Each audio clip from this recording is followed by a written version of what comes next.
cha kupitisha robo ya pili ya mwaka 2025-26. Katika kikao chetu tumejadili mambo mengi ikiwemo taratibu zinazokuja kufanywa za tozo ambazo zimehuishwa ili kusudi kuongeza manispaa ipate kipato ambacho kitafanya kiwahudumia wananchi vizuri. Kuna tozo mbalimbali ambazo zimehuishwa au nyingine zimeongezwa mpya, lengo likiwa ni kama sheria ndogo zinavyosema kuboresha, ili kusudi basi tunapofanya haya mambo nia yetu ili tuweze kuhudumia wananchi wa wilaya ya Kinondoni vizuri zaidi.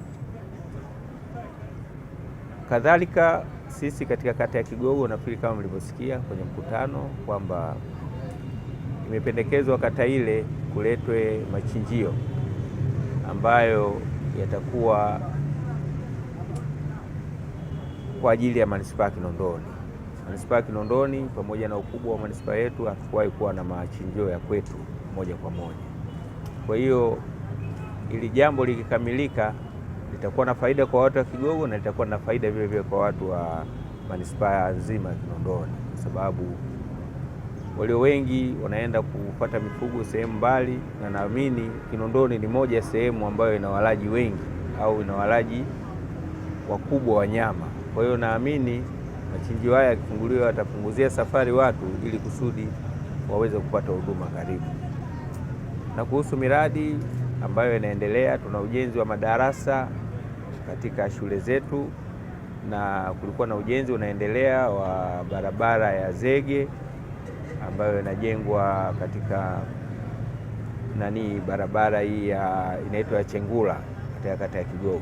Miradi mingine mikubwa ile ya kiserikali ambayo inajulikana inaendelea maandalizi, mfano ujenzi wa daraja kubwa ambalo litasaidia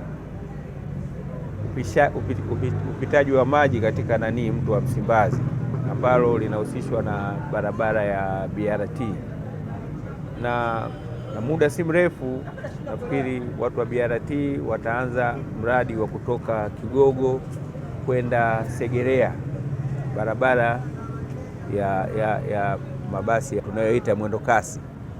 Kwa hiyo mimi naamini baada ya muda si mrefu Kigogo itabadilika sana, na kuna mambo mengi ya maendeleo yanategemewa kuja.